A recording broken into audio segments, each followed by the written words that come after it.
Bugün mən sizlərə Excel testlərində qarşınıza çıxa biləcək diaqrama aid bir neçə məsələ nümunələrinin izahını verəcəm. Gəlin əvvəlcə birinci məsələmizin şərti ilə tanış olaq. Birinci məsələmizdə deyir ki, qurulmuş diaqramın aşağıdakı cədvəlin A2-C2 diapazonuna uyğun olması üçün verilmiş elektron cədvəl fraqmentində C1 xanasına hansı tam ədəd yazılmalıdır? Yəni bizdən nə soruşur? Bizdən C1 xanasına hansı tam ədədi yazacağımızı soruşur. Ümumiyyətlə bu tip məsələlərimizdə dairəvi diaqram məsələlərimizdə necə edirik? Gəlin əvvəlcə baxın, diqqətli olun. Burada diaqramın üzərində bizdə faizlər verilib və yadınızda da saxlamalısınız ki, biz faizləri xanalara uyğunlaşdırmalıyıq. İndi bir də şərtimizdə nə verilib? Deyir ki, A2-C2 diapazonuna uyğun olması üçün.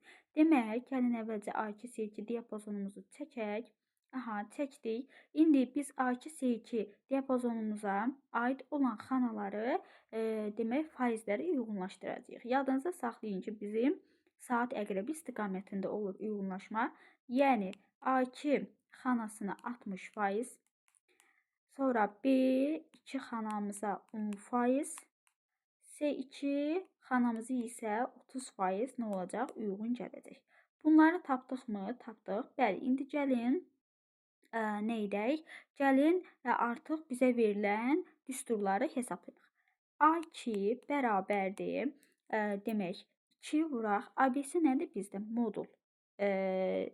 Modul funksiyasını yerinə yetirən, daha doğrusu modulu yerinə yetirən bir funksiyadır. C1'imiz nədir? C1'imiz yoxdur. Bir x yaza bilərik və yaxud C1 yaza bilərik. Heç bir fərqi yoxdur. A1'in qiyməti 7-dir. Bunu hələ ki saxlayaq. Sonra keçdik B2-yə. B2'miz nədir? Power nədir? Qüvvəti hesablayan bir funksiyamızdır. A1'imiz yenə 7-dir. C1'imiz yoxdur. X yazırıq onun yerinə. Ümumiyyətlə, biz bilirik ki, power funksiyamızda bölgüdən sonra olan ədədimiz qüvvətdə yazılır. Yəni, riyaziyyatdan da bilirik ki, nəyin üzərində 0 varsa, hansı ədədin üzərində 0 varsa, o bizim üçün 1 edir. Yəni, buradan cavabımız 1 eləyəcək. C2-mizə baxırıq. C2-miz count A1, C1 diapazonu.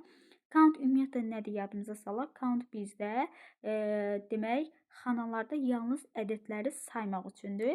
İndi burada 7-dir, burada 2-dir. Burada isə hər hansı bir onsuz tam ədəd olacaq. Yəni, cəmi bizim neçə ədədimiz olacaq? 3 ədədimiz olacaq. Bu da belə. Demək, A2 diqqətli olsanız, biz B2-yə hansı faizi uyğunlaşdırdıq? 10%. Demək, 1-ə 10% uyğun gəlirsə, C2-yə biz 30% uyğunlaşdırdıq və 3 cavabını aldıq, 30%. Və buradan necə bir məntiqlə yaza bilərsiniz? 60% isə neçə faiz uyğun gələcək? Təbii ki, 6 uyğun gələcək. Yəni, bizim A2-mizin qiyməti belə olacaq. 2 vuraq, modul x çıx 7 bərabərdə 6. Niyə 6-ya bərabər elədim? 60%-ə 6 uyğun gəldiyi üçün. İndi riyaziyyatdan yadımıza salaq ki, modul tənliyi biz necə həll edirik? Bir dəfə müsbətinə, bir dəfə isə mənfisinə bərabər etməklə. Yəni, x çıx 7, yəni 2x çıx 14 bərabərdə 6, 2x bərabərdə 20, x bərabərdə 10. İndi 2x çıx 14 bərabərdir mənfi 6. 2x bərabərdir müsbət 8, x də bərabərdir 4. Demək, biz 4 və 10 aldıq və cavabları nə götürəcəyik? Cavabımızı daha doğrusu 4 götürəcəyik. Bu da belə. İndi keçdik ikinci məsələmizə. İkinci məsələmizdə deyir ki, hər bir işçi vərəqdə 16384 sütun var. 12 sütun silindi, 4 sütun əlavə olundu. Nəticədə sütunların sayı necə dəyişdi? Ümumiyyətlə, yadınızda saxlayın ki, Excel'də sətirlər istəyir silinsin, istəyir əlavə olunsun və yaxud sütunlar istəyir silinsin, istəyir əlavə olunsun. Sətirlərin və sütunların sayları dəyişmir. Biz bilirik ki, bizim sütunumuz 214-dür. Sütundur bu. 220 bizim sətrimizdir. 234 isə nəyimizdir? Xanamızdır. Yəni, burada cavab neçə deyir? 1634 sütun deyirsə, demək ki, 1634 də elə sütunumuz varmış. Sadəcə burada 12 sütun silinməsi, 4 sütun əlavə edilməsi sizə çaşdırmaq üçün verilən bir tələli məqamdır. İndi keçdik üçüncü bir məsələmizə. Üçüncü məsələmizdə yenə də diapazonumuz A2-C2 diapazonuna uyğun qurulub və yenə də C1 xanamıza hansı tam ədəd yazılmalıdır onu bilməliyik. Gəlin yenə də uyğunlaşdırma necə olacaq? Uyğunlaşdırmamız demək A1-i biz, A2-miz daha doğrusu 50%imiz, B2-miz 25%, C2-miz isə 25%. İndi baxaq görək biz cavablarda bu faizlərə uyğun ədədlər alacağıq mı ya yox? Baxırıq məsəl üçün A2-mizə. A2 nəyə bərabərdir? 1 plus demək B1-in qiyməti 4, 4-ün üstündə 1 gələndə A1-in qiyməti 5, 5-i 3-ə vuranda 15, 15-in üstündə 1 gələndə 16. Sonra keçdik buradan B2-yə. B2-miz B1-in qiyməti 4, 4-ü 2-yə böləndə eləyir bizdə 2. 2-nin üzərinə C1-imiz yoxdur. 2 üstə gəl, 2 ilə C1 yazım. Və əvvəlki demək məsələdə x yazdım, fərqi yoxdur. X-i yaza bilərsiniz, məhsulda onsuz C1-in özündə yaza bilərsiniz. Sonra keçdik C2-yə. C2 nəyə bərabərdir? B1-im 4-dür. 4-dən 1 çıxanda 3, 3-ü 4-ə vuranda 12, 12-dən də 4 çıxanda 8. Demək, diqqətli olun nədir? Baxın, biz A2-ni 16 tapdıq, C2-ni 8 tapdıq və burada da faizlərə diqqət yetirin. İkisi 25-dir, biri 50-dir. Bu 16 həqiqətən də 8-in 2 mislinə bərabərdir, düzdür? Yəni 16 8-dən 2 dəfə böyükdür. Demək, avtomatik buradan çıxır ki, B2-nin də qiymətini biz nə götürəcəyik? 8 götürəcəyik və buradan hesablayacağıq. 2C1 bərabərdir 6, C1 bərabərdir 3. Yəni mən C1 xanasının qiymətini nəyə yazacağam? 3 ədədi, yəni tam ədəd hansı ədəd olacaq? 3 ədədim olacaq, rəqəmim daha doğrusu. İndi keçdik 4-cü məsələmizə. 4-cü məsələmizdə deyir ki, A1, D1 diapazonu əsasında qurulmuş diaqramı müəyyən edin. Baxaq, demək bizdə nə var? Gəlin əvvəlcə A1-imizi hesablayaq. A1 bərabərdir, A2 nədir? 3 vur 2, 6. Sonra B1 nədir? B1-im, demək A1-imizi biz 6 aldıq, 6-dan 2 çıxdıq, elə də bizdə 4. Sonra baxdıq C1-ə. C1, B2-mizi aldıq biz 2, daha doğrusu B2-nin qiyməti 2-dir, cədvəldə verilib. 2-ni 3-ə vurduq, elə də 6, üzərinə 1 gəldik, elə də 7. Sonra bizdə D1. D1-imiz nədir? B2-miz. B2-miz bizdə nə aldıq? B2-ni. B2-ni biz 2 aldıq. 2-ni də 1,5-ə vuranda eləyir bizdə 3. Yəni biz qiymətləri aldıq. İndi bunu diaqram üzərində nə etməliyik? Qurmalıyıq. Gəlin xətti diaqram quraq. Xətti diaqramda demək necə olacaq? Bizdə 3-ümüz var, 4-ümüz var. Bunu diaqram üzərində daşıyırıq. Sonra 6-mız burada olacaq, 7-miz isə burada olacaq. Sonra 1-imiz, 2-miz, 3-ümüz, 4-ümüz. Yəni bizdə 4 dənə xana olduğu üçün 1, 2, 3, 4 dənə yazdım. İndi baxıram 6. 6 hardadır? Demək 6-mız buradadır. Burada belə bir 6 yaratdım. Sonra B1-in qiyməti 4-dür. B1-in qiyməti 4-ümüzdür. Sonra C1-in qiyməti 7-dir. C1-in qiyməti 7-dir. Aha. C1-im də budur. Buradan da 7-ni yaratdım. Sonra D1-im də 3-dür. D1-im isə 3-dür. Demək, bunu da nə etdim? Burada yaratdım. Yəni, mənim xətti diaqramım belə oldu. Yəni, diaqramı biz nə etdik? Qurmuş olduq. İndi keçək növbəti məsələmizə.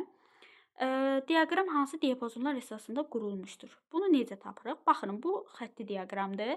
Diqqətli olsaq, adlar yazılıb Əli, Asim, Malik, Aytən, Lalə. Demək, hansı diapazon üzrə daha doğrusu? A2, bir də 1, 2, 3, 4, 1, 2, 3, 4, 5. A2, A5 diapazonu. Hələ ki, o biri diapazonlarda baxmalıyıq. Çünki burada imtahan nəticəsini verib. Baxırıq nəyə? Əli. Əli 23 bal toplayıb. Baxaq görək, Əli məntiqdənmi 23 toplayıb? İnformatikadanmı, yoxsa xaricdənmi? Baxırıq, informatika uyğun gəlir. Hələ ki, informatikaya baxırıq. Sonra Asim. Asim 24 toplayıb. Bəli, hələ ki, bu da düz gəlir. Sonra keçdik Malik. Malik deyirik ki, 21 bal toplayıb. Doğrudur. Cədvəldə öz əksini tapır. Aytən demək 23 bal toplayıb. Bəli, baxın 23-ə gəldik, çıxdıq. Sonra Lalə isə 24 bal toplayıb. Bəli, düzdür. Demək bizim diapazonumuz daha doğrusu diaqramımız hansı diapazonlar əsasında quruldu? A2, A5, nöqtəli vergül demək Y2, Y5 diapazonu əsasında nə edildi? Quruldu. Daha doğrusu burada artıq ad, soyad birinci sırada yazıldığı üçün, yəni birinci nömrədə yazıldığı üçün mənim diapazonum olacaq A2, A6, demək, bir dəqiqə bunu da silim. Y2, Y6 diapazonum olacaq. Bu da belə. İndi keçdik sonuncumuza. Sonuncumuzda da A1 xanasının qiymətidir. Yenə diaqram verilib. Bilir ki, saat əqrəbi istiqamətindədir. Yəni mənim A2-m 25-ə, B2-m 25-ə, C2-m isə 50%-ə uyğun gəlir. İndi görək həqiqətən də bizim tapdığımız ədədlər uyğun gəlirmi? Bir qələmimi götürün, baxıq nəyə? Demək A2-nin qiymətini hesablamalıyam mən. A2 nəyə bərabərdir? A1-im. A1-im yoxdur. Elə A1-in özünü yazıram. Ya da X də yaza bilərəm, fərqi yoxdur. Çıxaq 3 bölək. Demək B1-im nədir? B1-im 6-dır. 6 çıxaq. Demək bir dəqiqə B1. B1-im 6-dır. Çıxaq 1. Aha. Yəni 6-dan 1 çıxanda 5 edir. Elə gəlin yazaq 5-imizi. Yəni açıq yazdım ki, daha başa düşəsiniz ki, bu 5 hardan gəldi. Yazdıq bura. Sonra keçdik B2-yə. B2-im nədir? A1-im. Yenə A1-im yoxdur. Çıxaq 3-üm. Demək 3 bölək. C1 çıx 5. C1-im nədir? C1-im 10-dur. Ondan da 5 çıxanda 5 eləyir.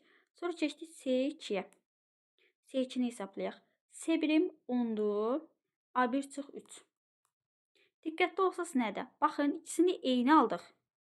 Onsuz bizdə ikisi də 25%-dir. Birini isə o birlərindən 2 dəfə çox. Yəni bilirik də 25-in 2-yə vuranda nə eləyir? 50. Yəni 50 25-dən 2 dəfə böyükdür. İndi bunu nə eləyəcəyik? Baxın, 50-ni biz necə alırıq? 25 plus 25 şəklində ala bilirik də, düzdür? Ona görə də bizə verilən, baxın, indi burada A1 yazmayacağam. X yazım ki, yəni bilin ki, tənliyimiz necə oldu? Yəni tənlik halında görünsün. Demək, bura yazıram. X çıx 3, yəni A1-in yerinə X yazdım. 5 plus X çıx 3, 5 bərabərdir 10 bölək X çıx 3. Bu necə həll edirəm mən? Məxrəclərim eynidir. 2x çıx 6 bərabərdir 10 x çıx 3. Sonra hələ ki 2x çıx 6 vuraq x çıx 3 tənasüb kimi həll edirəm. Elir məndə 50. Düzdür? Sonra buradan nə edirəm? Buradan belə eləyə bilərəm. Baxın, buradan 2-ni orta məxrəc çıxarda bilərəm. 2 x çıx 3, x çıx 3-ü olduğu kimi saxlayıram. Bərabərdir 50. Sonra nə edirəm? İndi yaşılla yazım, fərqləndirə biləsiniz. X çıx 3, x çıx 3 bərabərdir 25. Yəni buradan bilirsiniz də 50-ni 2-yə böldük, 25 düşdü. İndi biz bunu vurub aça bilərik, kvadrat tənliyə gələ bilərik. Amma ki kvadrat tənlik bizim demək vaxtımızı aparır. Bizə ən səmərəli yol lazımdır. Necə edirik? Baxın, nəyə vuranda? Yəni biz elə dədə vurmalıyıq ki, cavabımız 25 alsın. Biz nəyə vuranda 25 eləyir? Təbii ki 5-i. Bəs yaxşı, mən bu 3-üm var, çıx 3 var. Yəni mənim ədədim sizcə neçə olar? Mənim ədədim 8 olar ki, mən 8-dən 3 çıxıb, 8-dən 3 çıxıb, burada da 5 eləyir, burada da 5 eləyir. Və bir-birinə vuranda nə eləyir? 25 eləyir. Demək, mənim A1 xanıma nə qiyməti yazılıbmış? 8 qiyməti yazılıbmış.